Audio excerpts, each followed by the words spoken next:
Selamat pagi Bapak Ibu Saudara. Kembali kita akan bersama-sama belajar di dalam sekolah minggu kelas remaja, dewasa, dan senior. Sebelum kita mulai pelajaran kita, mari kita berdoa.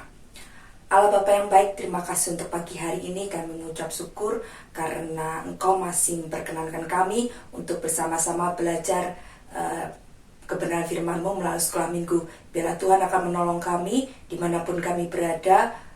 Tuhan yang akan berkati dan menyertai kami, memberikan pengertian yang benar untuk setiap apa yang kami dengarkan dan kami pelajari pada hari ini. Apapun keadaan kami, Tuhan, Engkau yang menyertai dan memberkati di dalam segala kehidupan kami. Terima kasih Bapa, kami serahkan pembelajaran kami pada pagi hari ini. Di dalam nama Tuhan Kristus, kami sudah berdoa dan mengucap syukur. Amin. Kita sudah masuk dalam pelajaran ke-11, yaitu tentang Hari Tuhan, Rahasia Tuhan. Kita buka Alkitab kita di dalam 1 Tesalonika pasal 5 ayat 1 sampai 11.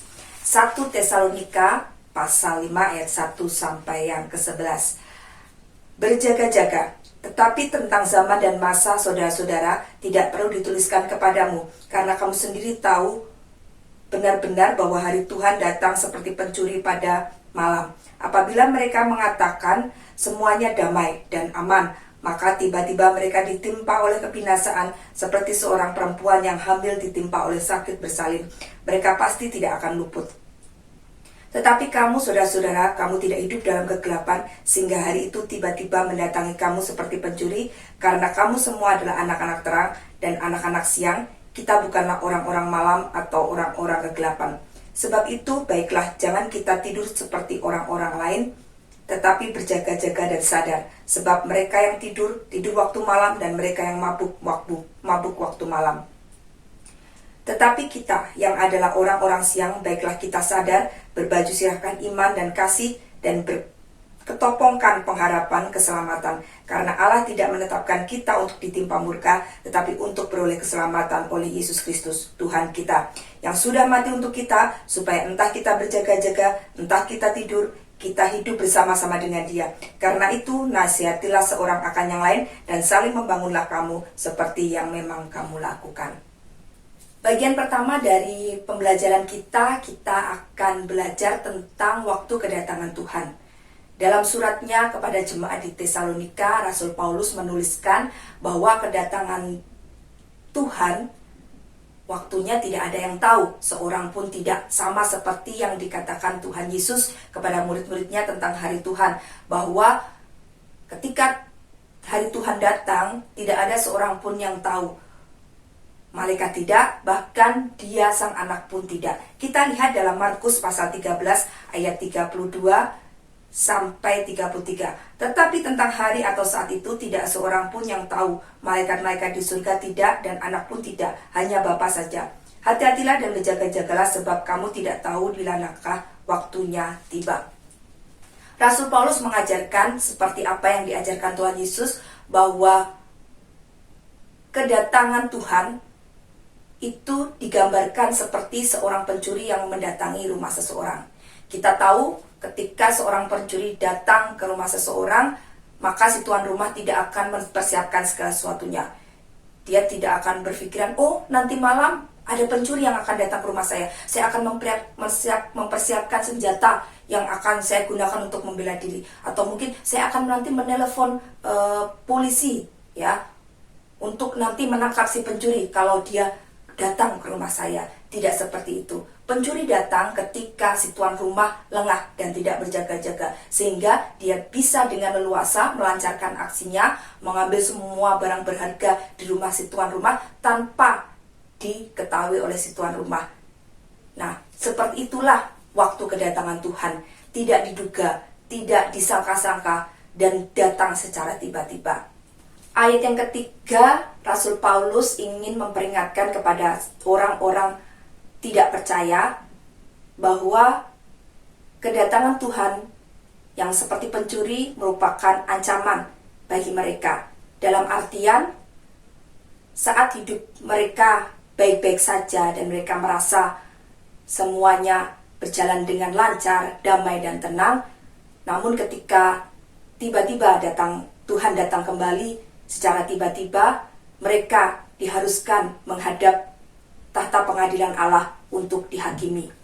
Berbeda dengan orang-orang percaya, ketika Tuhan datang kembali secara tiba-tiba, ini merupakan suatu sukacita bagi kita. Karena itulah yang dinanti-nantikan oleh setiap orang percaya untuk bisa berjumpa dengan Tuhan Yesus Kristus.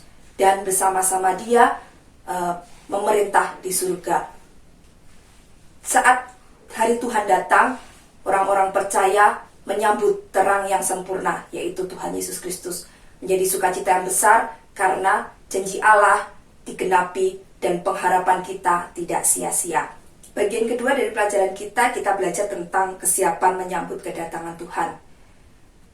Karena waktu kedatangan Tuhan kita yang seperti pencuri dan tidak terduga, kita tidak tahu masa dan waktunya, maka Rasul Paulus menasihatkan kepada setiap orang percaya supaya hidup dengan berjaga-jaga dan waspada untuk menyambut kedatangan Tuhan. Berbeda dengan orang-orang yang tidak percaya, mereka hidup di dalam kemauan mereka sendiri tanpa berjaga-jaga. Hal itu digambarkan oleh Rasul Paulus seperti pada ayat yang ke-7. Sebab mereka yang tidur waktu malam dan mereka yang mabuk waktu malam. Jadi mereka tidak berjaga-jaga, mereka hanya menikmati apa yang mereka lakukan di dunia ini tanpa mempersiapkan diri untuk kedatangan Tuhan yang kedua kali. Oleh karena itu, hendaknya kita tidak hidup sama seperti mereka, orang-orang yang tidak percaya, yang lengah dan tidak berjaga-jaga. Tetapi senantiasa kita bersiap sedia untuk menyambut kedatangan Tuhan yang kedua kali.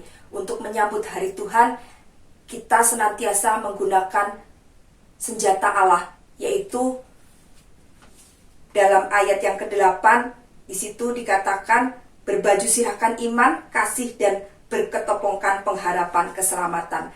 Jadi senantiasa itu kenakan di dalam kehidupan kita, layaknya seperti seorang tentara yang menghadapi perang. Dia senantiasa berjaga-jaga untuk menghadapi musuh yang tiba-tiba datang menyerbu. Demikian pula dalam kehidupan kita harus senantiasa siap sedia dan berjaga-jaga, mengenakan seluruh senjata Allah, mengenakan kasih, iman, dan pengharapan senantiasa dalam kehidupan kita sebagai ciri orang-orang yang percaya kepada Tuhan Yesus Kristus. Jadi Bapak Ibu Saudara, ketika hari Tuhan datang, kita tidak perlu takut dan khawatir seperti orang-orang yang tidak percaya. Tetapi sebaliknya, sebagai orang percaya, kedatangan Tuhan menjadi sukacita yang besar bagi kehidupan kita, karena itulah yang kita nanti-nantikan terjadi di dalam kehidupan kita, yaitu kita bisa bertemu dengan Tuhan Yesus Kristus dan bersama-sama Dia hidup untuk selama-lamanya.